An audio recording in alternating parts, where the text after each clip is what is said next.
Hello friends, welcome back to Market Market. Today is 28th of June and I'm back again with another update. And this time it's going to be a weekly update. So let's quickly start with the monthly chart friends as we usually do. So this is Nifty's 30 years of rally 19 from 1990 to 2020. These are the fib levels for the entire 30 years of rally, right? So this is the channel Nifty has been moving since 2007, 2009, right? And these are the fib levels for the correction we have seen so far. The month of March saw the maximum correction of around 25%. Month of April saw a recovery of 15%. June was more of a consolidation with just 2% losses. Sorry, May, that was May. And in June, we have so far just a few days left, but so far we have seen about just over 8% of gains, right, friends? And we right now stand at the resistance of 62% retracement, which is at 10,550. And let's move on to the weekly chart.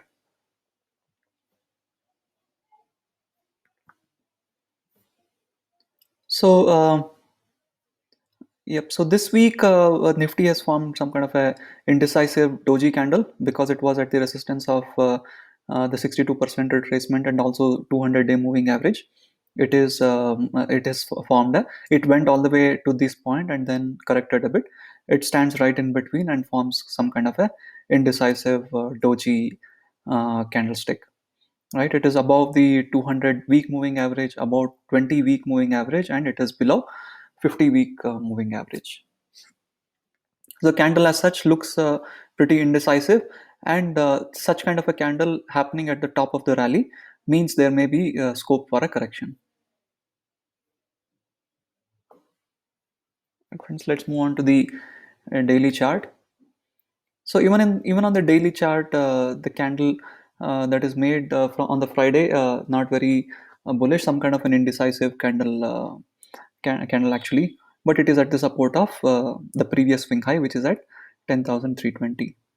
Right, friends. So Nifty touched this. So last time when we reviewed, Nifty did touch this 200 day exponential moving average and 62% retracement levels of 10,550, and had a sharp reaction. But there was no follow through for that correction. It started consolidating around the same levels. So not very sure if it is going to continue the down move. Definitely this is actually retracing this last leg of the rally we have seen, but will it consolidate and try to touch this again, or will it go down immediately? This is yet to be seen. After a sharp move, this kind of a consolidation means that it may be trying to come back and test resistance again. But globally too, the markets have been pretty weak. Even on SGX Nifty, we are already seeing about a percent, more than a percent losses. So it's likely that markets may move downward, but looking at the candlesticks objectively may suggest that it may come back and test. Right, because this is actually quite indecisive. It's not very. It has not given a strong follow through to the strong reaction we had seen at the top. Right, friends. So support and resistance levels. So at the top we have the 200 EMA and 62% retracement at 10,550, and the, um, towards the support side we have this 10,330, which is the previous swing high, 10,150, 9970, 10,020 EMA, 50 EMA. Quite a lot of supports towards the downside, and resistances here are 200 EMA and 10,550. Right. And another way to look at it, friends, is to look at it as a wedge pattern being in the being formed. So as I had explained in the previous rally, every follow-up rally has been shorter than the earlier one. That clearly shows a range contraction, and it is forming a rising wedge, which is a bearish pattern because the range is getting contracted. So if while it is retracing just this rally, friends, these are the fib levels to watch out for: 10,150, 10,030, 9920.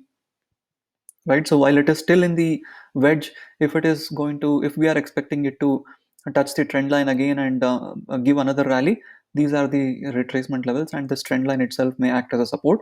But if it falls out of the wedge, it may be retracing this entire rally we have seen so far, and the support levels for that, the fib levels for that could be 9370, which is around 9390, which we have been tracking, 9000 and 8600. Right, friends? So while it is in the wedge, if we are expecting it to make another rally, these are the fib levels to watch out for. If it falls out of the wedge and if we are retracing this entire rally we have seen so far, these are the fib levels to watch out for. Right, friends? This is just another perspective, another thing we can monitor. Let's look at the sector-wise performance too.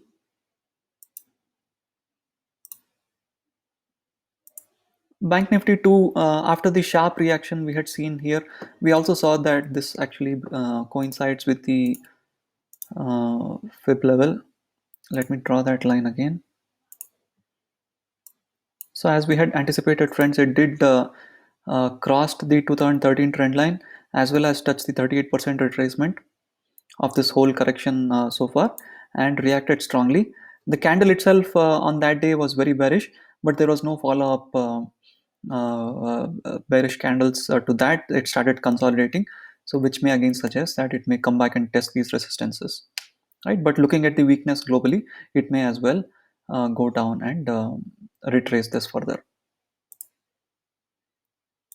IT saw a good day, friends, because I think the index itself was held up mainly by IT and Reliance. IT saw a huge gain following the good results Accenture posted.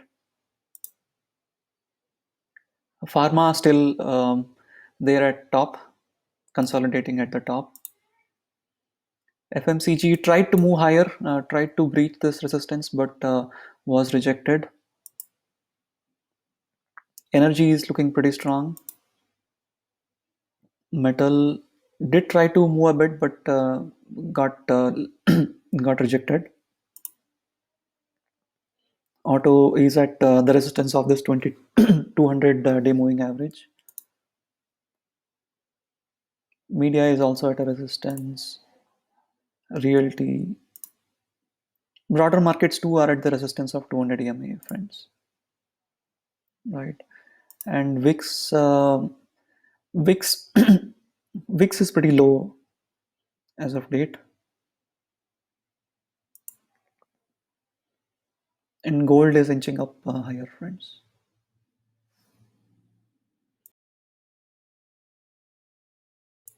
So let's look at the let's look at this comparison chart as well. This is the last 5 days of comparison. Nifty itself has ended up here flat at just under 1% gains. IT has outperformed all the sectors. With just the last day's move of 4%, it has outperformed all the sectors. FMCG did perform well towards the end of the week, but then again corrected a bit. Metals doing good. And then this is auto, and this is energy, pretty strong. All these performing better than Nifty. And underperforming Nifty, we have Bank Nifty, Finance, Media, Pharma, and Realty. Right, friends, pretty spread out. Not really a pattern. Pattern cannot be found. It's spread out across. Right, friends. So let's look at the FII data too. So FIIs have been pretty bearish, friends. If you look at 26th June, as of 26th June, their open interest lies mostly in the short positions. They have reduced long positions by a big margin from the highs on June 23rd. FIIs have cut down on their long positions quite a bit. Right, this was the expiry day. 25th was the expiry day. Most of the long positions were closed and were not carried over, but they have added a lot of short positions. The long short ratio, which is at 0.72, is again in favor of shorts, and it's the most bearish in last 1 month. So FIS have been the most bearish in last 1 month as of now. The fund inflows too has been pretty flat to negative. On Friday it was minus 500 crore, and on 25th it was 1000 crore, 129 crore, pretty flat to negative. Right, friends.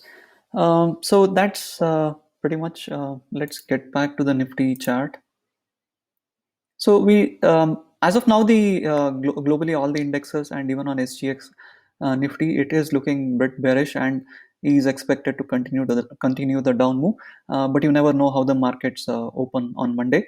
The chances are there on both the sides. It may go up and test these resistances again, or try to retrace this further. Let's keep reviewing it. We'll see you again in the next video. Thank you.